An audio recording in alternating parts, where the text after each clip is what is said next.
So apparently, ladies and gentlemen, it is becoming so sad when this morning goons armed with pangas and rungus blocked Thika highway.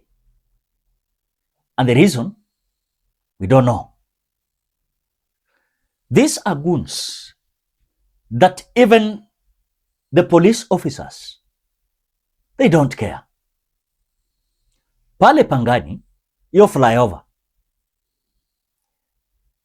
a few meters from that flyover to Madhaiga police station, it's just few meters. From that flyover to DCI headquarters, just about a kilometer away. From that flyover to the Pangani police station, just few meters. But these goons decided to come out on a daylight time, blocking vehicles, armed with pangas and rungus, and no one is coming out to rescue the common mwananchi. I want you to take a look at the video so that you can understand the country we are living in. And when you see the president of the day, he usually come out bragging that these goons must be crushed. How is it possible when this goon is part of their politics? Before we watch, as you always do, ensure you like the video. When you like the video, you automatically support the work that I'm doing in this channel. Because sometimes you watch and you forget liking the video. So it is just a reminder. As you watch, please consider liking the video. Thank you so much, ladies and gentlemen. so apparently, some Kenyans are very angry early in the morning. I don't know what's happening huko ndani kwa forest because kumekuwa na tear gas from in the morning as early as 7. Yeah, Kenyans are very angry, very angry. Sasa in like hakuna kupita kwenda town, hakuna kupita town because of this stretch here, just at Galana petrol station, Pangani. And yeah, so sad. I don't know. Can somebody tell me what's happening huko ndani kwa forest? Because yeah, ni huko ndani kwa forest.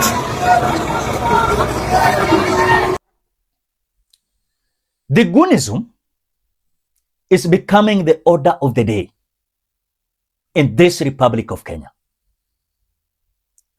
And because they are getting the support from the government of the day.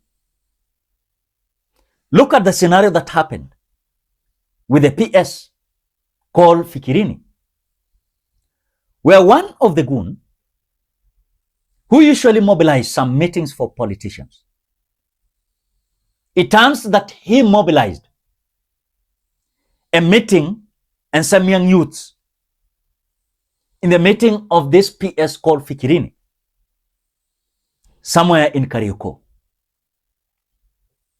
And this young man, he usually storm your meeting.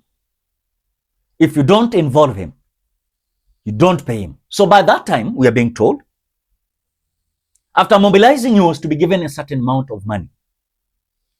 And of course, to distribute to his fellow goons. But we are being told the money he was given was too little. And so when he went to the vehicle of the PS, a push and a pull started that inside that vehicle. And this led him being shot. And of course, this has left this young man called someone Uma dying because of such kind of scenario. It was in the year 2024. You saw when the young youths were coming out to demonstrate against the finance bill. What happened? The government and the county governor of Nairobi, they collaborated. They even hired some goons. I remember one of these individuals called someone Sonko, not the former governor Sonko, someone called Sonko. You usually saw him and Akine Gaucho trying to mobilize some goons, and you could see Gaucho moving with some motorbikes. A number of them declaring that no one should come out to demonstrate. You could see these goons armed with logs of jembes being escorted by the police. As if that is not enough, you've seen this goonism part of William Ruto's government.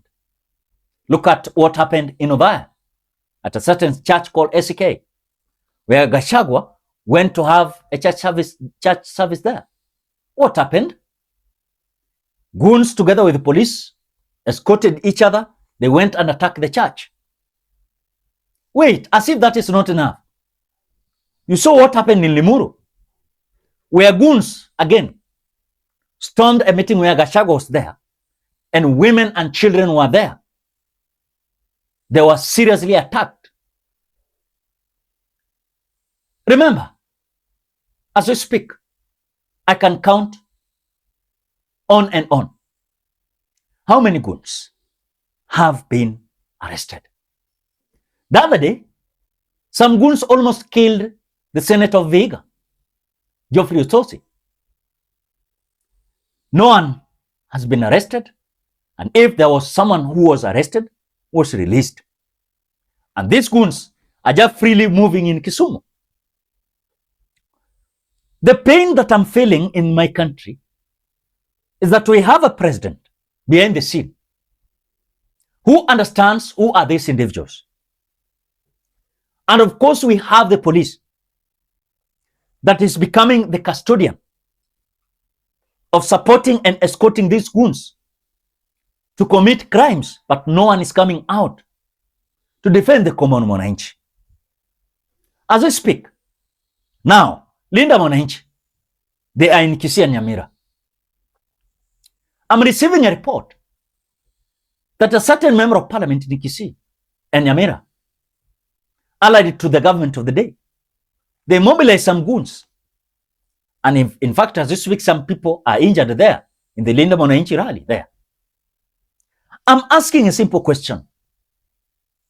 Is this the politics, or we are being directed to be in a heat way? When the government of the day and is close allies, they are having freedom of expression and freedom of what they can say. Why should other individuals be given a freedom of saying what they can say? It is becoming so primitive for William Ruto to stand and say, Kipchumba Murkomen, the CS of Interior, crush these goons. As you speak, hata inzi inajiita goons, Ogun ijashikwa.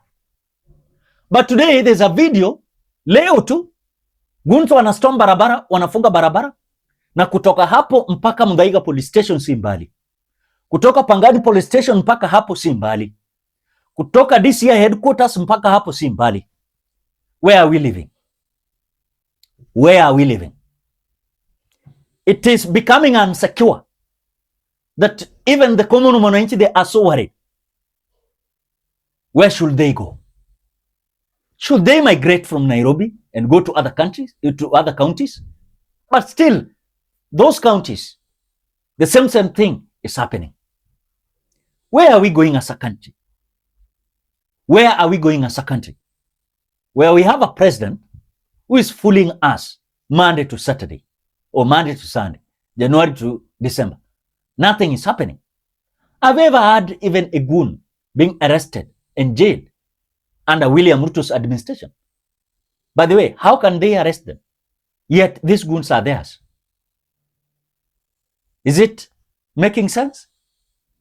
So when you see these goons coming out, they are being trained to do so.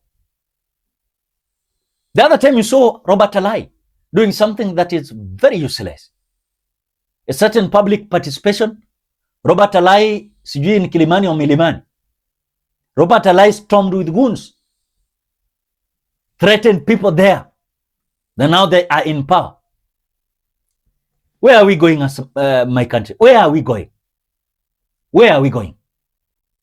But again, we have the CS of Interior, who is telling us empty things. The other time I saw some goons storming a certain supermarket, Palace CBD, during the Gen Z demonstration. What Kipchumba Murkomen told us was that these are thieves mobilized by Gachagua or whoever. And after stealing, they left the IDs. I said, that is a good thing. If they waliiba wakawacha ID, ni rahisi kuwashika. How many were arrested because of those IDs iliwachwa hapa? Conmanship and sell out. And I'm telling you Kenyans, the time has come that we must not cut anything or sugarcoat anything. Tomorrow, you're the one who is going to be killed by these goons. You are the one who is going to lose your husband because of these goons. You're going to lose your child because of these goons. You will not even come out to have your shopping. You will be robbed, and even your car or even whatever, because of these goons. Why? Because you Kenyans, you have decided to keep quiet and watch it as people are being robbed. People are being attacked. Some are being killed. I saw a certain video from Kisumu. I don't know if you saw that video. I cannot display it here. Where mtu alikuwa anatembea Kisumu, I don't know where, somewhere in Kisumu. Anatembea tu na watu wa pikipiki wanatoka huko nyuma na rungu. Na napiga kichwa ya mtu na hii chuma poop. This is Kenya. This is Kenya. And by the way, it is normal. It is becoming normal. But again, when we say this, some people wanaingiza siasa one time. But I'm telling you, ile siku utakutana na hii goons wa kuonyesha panga, ujikojolee, ndio utajua what we are speaking about. Goonism must come to stop. That is not politics. When someone is in 2 term, why should I attack him or her? When someone is 1 term, why should you attack that person in 1 term? Is it right? Yes. So it is so sad that we don't understand why these goons were blocking the road. And that is why I've said in this video, why should we have those goons? And yet the government of the day is like grooming them, training them. Then later, they will turn to be, of course, demanding their own government. What will you do? What will you do? And sometimes, you know, we as aspirants, I usually advise people, don't go with goons.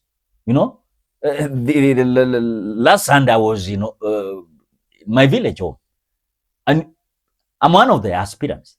And you'll never see me walking with my boys or my mapanga, my room. No. We'll go door to door and speak to people. But not about trying to sharpen this idea of goonism. That is not how kura huwa inatafutwa. And it is so sad that this is happening in our country. And Kenyans, you are quiet. Even today, these goons can decide to storm your home state. What will you do? If the police are just watching them, what will you do? Watch the space. Drop your opinion at the comment section below. Otherwise, thank you so much because of your great support. Please consider subscribing, liking, commenting, and sharing this video. Till we meet in another video.